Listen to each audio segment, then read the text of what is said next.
ఆ పుదీనా ఫ్లేవరు, పచ్చిమిర్చి ఘాటు, కరివేపాకు ఫ్లేవరు అన్నీ ఇందులో పట్టి చాలా టేస్ట్గా ఉంది. ఇటువంటి నోరూరించే చేపల పులుసు తయారు చేసుకోవాలంటే ఖచ్చితంగా ఈ విధంగా ప్రిపేర్ చేసుకోండి. చాలా చాలా బాగుంటుంది. అందులోనూ ఆ చేప తలకాయ, ఆ పులుసు, అబ్బబ్బబ్బబ్బబ్బా!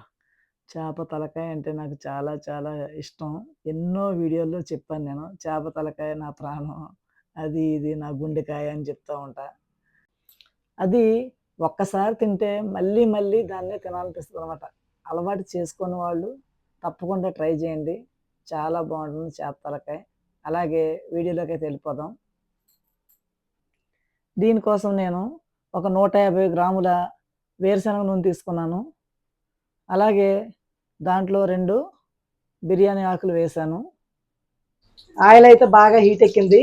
ఇప్పుడు ఇందులో 2 ఆనియన్స్ పెద్దవి. ఈ ఆనియన్స్ని గోల్డెన్ బ్రౌన్ కలర్ వచ్చే వరకు కూడా మనం ఫ్రై చేసుకుందాం. హై ఫ్లేమ్లోనే చేయాలి ఇది. ఇందులో కొంచెం సాల్ట్ వేస్తున్నాం, ఎందుకంటే బాగా ఫ్రై అవుతుంది అన్నమాట త్వరగా. గోల్డెన్ బ్రౌన్ కలర్ వస్తే బాగుంటుంది. అలాగే ఇందులో ఒక 10 జీడిపప్పులు,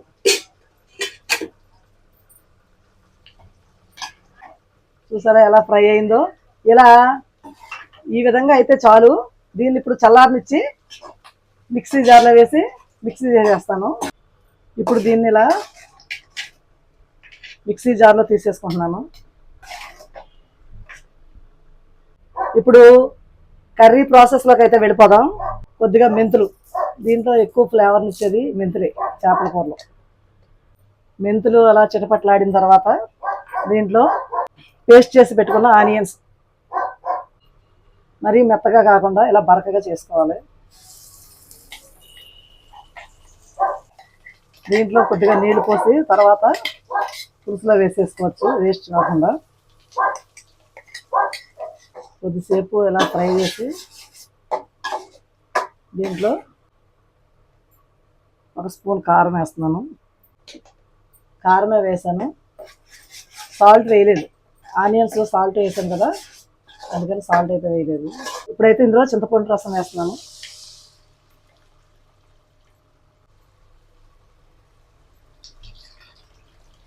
ఇందులో ఇందాక మిక్సీ వేసి పెట్టుకున్న జార్లో నీళ్ళు అయితే ఇందులో వేస్తున్నాను.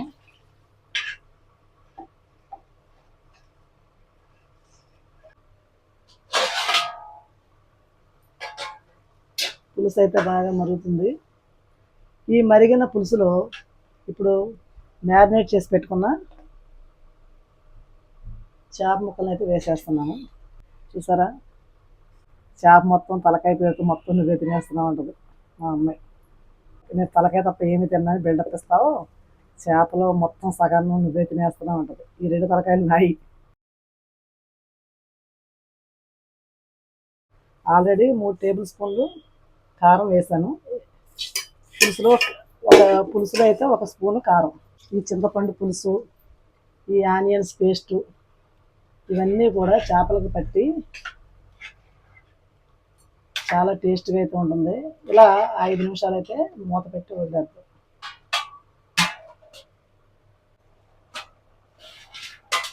పులుసు అయితే బాగా ఉడుకుతుంది,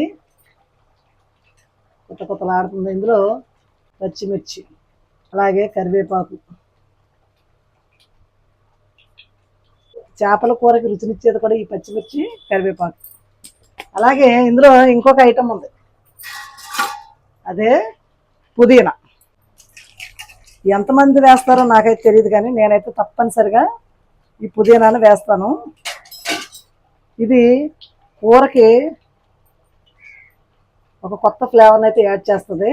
కొద్దిగానే, మరీ ఎక్కువ కాదు. కూరనే డామినేట్ చేయకుండా కొంచెం అయితే పుదీనా. మళ్ళీ మూత పెట్టేశాను.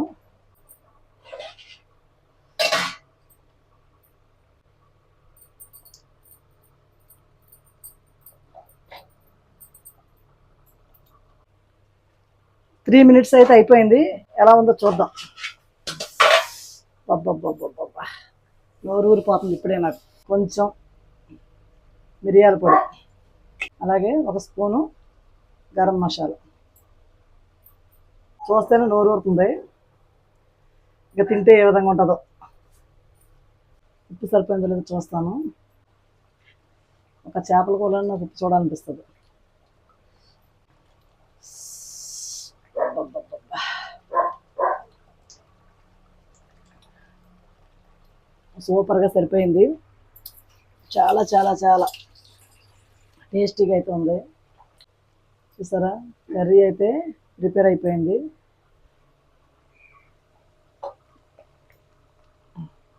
పులుసు ఈ విధంగా ఉంటే కర్రీ ప్రిపేర్ అయిపోయినట్లే. ఇప్పుడు ఇందులో కొత్తిమీర వేసి గార్నిష్ చేస్తున్నాను. కొంచెం కొత్తిమీర ఎక్కువ వేస్తున్నాను.